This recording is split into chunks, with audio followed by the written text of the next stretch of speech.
Muchísimas gracias por sacar el hueco para atendernos. Muchísimas gracias por tenerme. Cuéntame qué tal está siendo la experiencia con el que es el primer largometraje de tu carrera. Hasta ahora ha sido, gracias a Dios, muy positiva. Hemos empezado a encontrar de a poco una audiencia y si Dios quiere encontraremos distribución en España, en Inglaterra y en el resto de Europa. Pero muy contentos con nuestra trayectoria de festivales.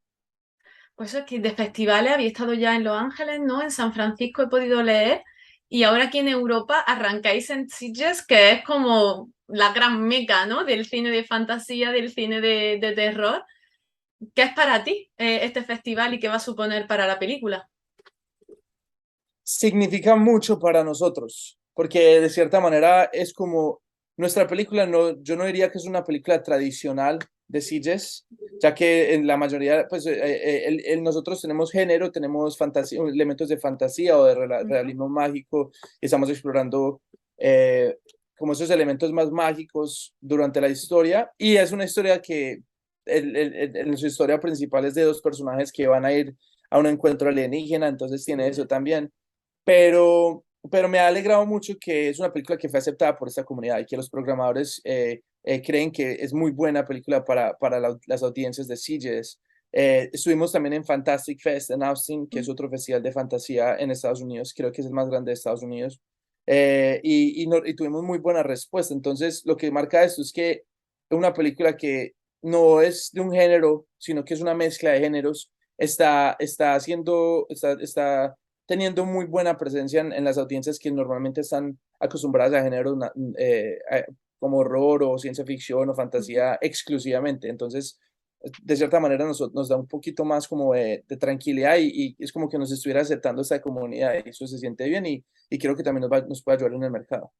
Desde luego va a ser un oasis en lo que es la programación de Sitges, que siempre es un poquito macabra, a veces muy slasher, ¿no? Y entonces encontrarte de cuando en cuando con una, por ejemplo, en este caso, con una road movie que tiene muchísimo que contar, con la que te ríes mucho, que te permite también interiorizar algunas cosas y reflexionar sobre otras muchas. Y yo creo que va a ser muy oasis, yo espero que mucha gente que se anime. Y seguro que aquí en Europa al final conseguir distribuirla porque tiene mucho target, ¿no? Lo que diríamos aquí en nuestra comunidad. Yo creo que puede ser genial, pero a mí me fascina cómo has llegado a esta idea, porque al final es una idea un poco loca, ¿no? La que tiene la protagonista de irse de viaje de esa forma, pero ¿cómo llegas tú a plantear esa idea y sobre todo cómo lo vendes? ¿Cómo llegamos a plantear esa idea? Creo que lo que terminó de propulsar esa historia fue la pandemia. Yo estaba en Nueva York, mi compañero de escritura con el que desarrollé el guión, pues que es el escritor principal, y yo teníamos esto como, digámoslo, como un sketch, como unas ideas que estaban escritas en un cuaderno de un personaje que queríamos explorar, más que todo el ángulo del personaje con enanismo.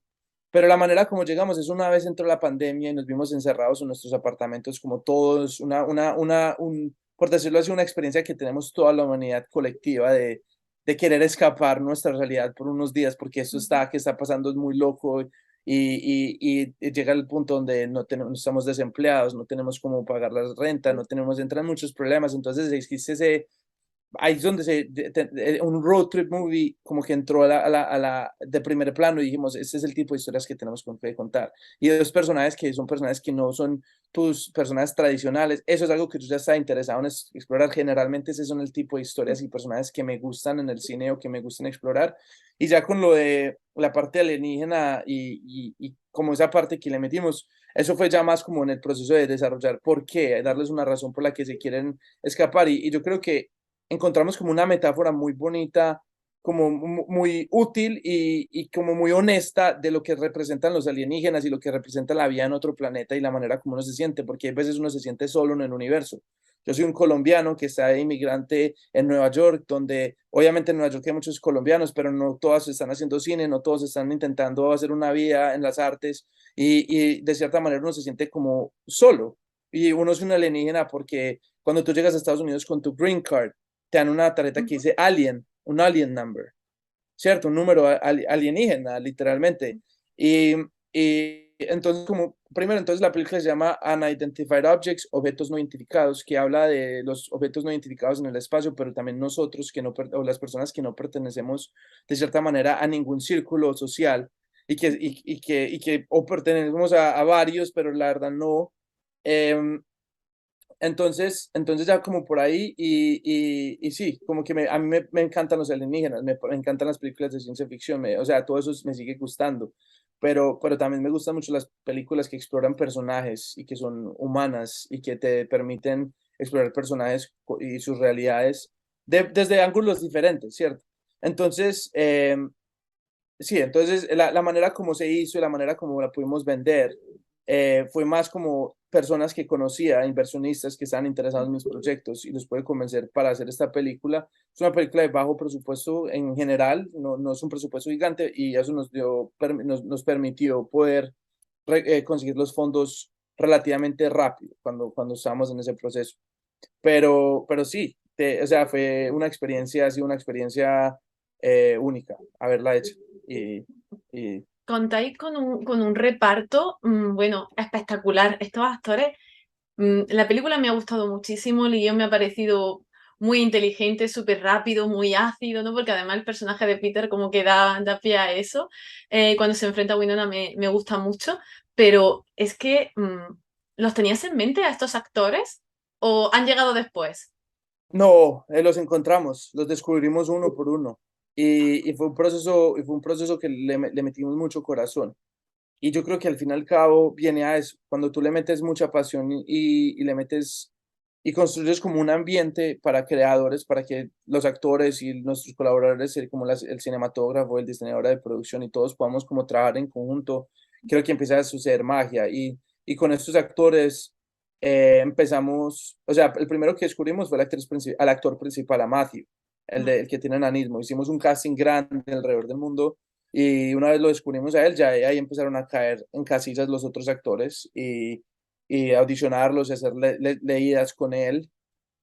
Y los dos principales, creo que la respuesta principal es construir confianza. Muchas películas se filman sin que haya confianza entre los protagonistas. Acá yo lo que intenté enfocarme es construir una familia para que todos nos sintiéramos que podríamos ser honestos y vulnerables frente uno al otro y esa confianza creo que vale mucho la pena porque ellos ya cuando empezamos a rodar, ya ellos se sentían cómodos de tomar riesgos, se sentían, y ya con cada uno yo ya había hecho mi trabajo, habíamos hecho ejercicios de improvisación, habíamos hablado muchísimo de los personajes y con cada uno tenía su propio vocabulario, por decirlo así, de quiénes eran los personajes, dónde en la historia, y teníamos como muy claro esa dirección o ese mapa.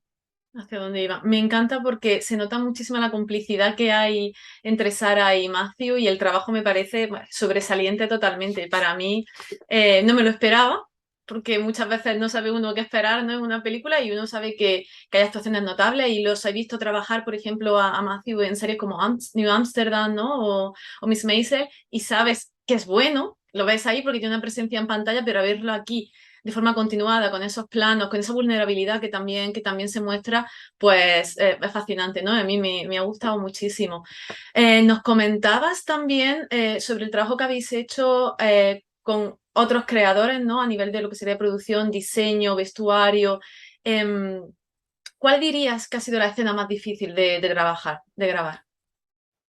Como es una película pequeña, creo que lo más difícil fue el rodaje en general, o sea, Ujú, porque digamos como cuando tú tienes pocos recursos, al final cabo solamente puedes tomar pocas decisiones hasta donde te lleguen los recursos, entonces, ujú, digamos, tomar decisiones de diseño de producción, como el carro rosado, o tomar decisiones de vestuario, esas decisiones son difíciles de tomar al comienzo porque tienen que ser acertadas, pero una vez las tomas, ya estás en ese mundo, ya no hay muchos cambios, especialmente en un ujú. viaje en carretera con pocos personajes. Pero ya viene la parte de cómo la vamos a rodar, cómo la vamos a ejecutar.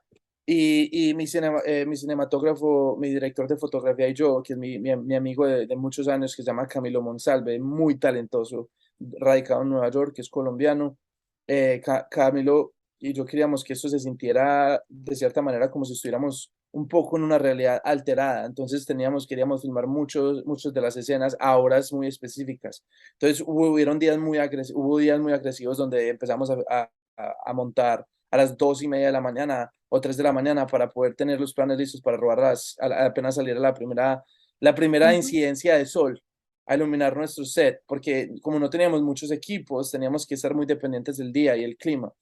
Entonces yo diría que en un largometraje, a un ritmo con mucha ambición, donde quieres que todo salga perfecto, pero quieres que se vea de cierta manera, esos son los obstáculos más difíciles. Es hacer que podamos, difíciles desde un punto de vista físico, ¿cierto? Y que todo Sí, salga sí. perfecto y que el clima esté como tiene que estar. Pero gracias a Dios no éramos un crew gigante, entonces nos podíamos adaptar y lo Ujú. pudimos hacer. Pero al fin y al cabo teníamos el equipo indicado. Pero todo es difícil, no hay nada, no hay nada, no hay nada. Producir, hacer cine es de solucionar problemas constantes, de manejar el caos. Bueno, pues para haber sido la primera vez que estabais manejando el caos a este nivel, yo creo que ha quedado bastante notable. Tengo una última pregunta porque tengo mucha curiosidad. Supongo que tiene que ver con ese aspecto que me estás marcando, que me comentas sobre crear algo no irreal, sino más fantástico, y es el uso de los tonos púrpura, esos rosas tan fuertes. ¿Por qué os decantasteis por ese color? Hay dos colores que manipulo, el amarillo y los rosas. Ujú, Queríamos, yo creo que viene mucho de los recursos que tenemos, pero también viene, para mí es como que el rosa en la película para mí se volvió el idioma de los extraterrestres, ujú, el color de los alienígenas, el color y eso se puede interpretar. Cuando tú dices el color de los alienígenas, ¿qué significa eso? Entonces su carro es rosado, entonces es como esta nave alienígena escapándose de la realidad. Y eso es púrpura, entonces como era el único color que podía manipular, lo pongo intencionalmente donde quiero comunicar eso, ¿cierto? Donde quiero que se sienta alienígena. Es un color que de cierta manera está quebrando lo tradicional, está quebrando la imagen, lo que tú normalmente estás acostumbrado a ver, ves un carro rosado pasar y mismo sabes que es algo diferente. No es una cosa tradicional. Entonces, de cierta manera, la manera como se impacta la imagen ujú. contra los otros colores o contra el resto de la imagen, que es mucho más naturalista, te permite crear un impacto visual que es un poco sutil. Y ya el otro color es el amarillo, que lo controlé por medio de vestuario o de las líneas en las carreteras y cosas así. Y yo creo que es un color que también de cierta manera corta la imagen, se puede ver, con acentos de amarillos puedes diseñar algo muy bonito, pero también viene del Mago de Oz, o sea, es una historia de escapismo, es una historia de alguien escapando de su realidad y descubrirse a sí mismo en un mundo donde, por decirlo así, en un mundo alterno, un mundo donde no pertenecen. Entonces el amarillo nos está contando una historia sutil de la carretera. Entonces, como esos dos detalles, esos dos colores en sí, ya con eso podía manipular la paleta de color y contar lo que queríamos hacer. Me ha parecido fascinante en general la cinta. Espero que el camino os lleve muy lejos y que se pueda distribuir bien por aquí, por Europa. Sí, que darte la enhorabuena a ti y a todo tu equipo de trabajo, porque de verdad que han sido 100 minutos totalmente disfrutables y que espero poder ver en otra vez en una pantalla grande cuando se estrene aquí en España. Marta, 1.000.000 de gracias. Gracias por tu tiempo Muchísimas gracias. y Un por placer absoluto. y espero que nos podamos conocer en Sitges. Seguro Si que sí, estás por esperemos allá. que sí. Esperamos que sí. Chao. Chao, que estés muy bien.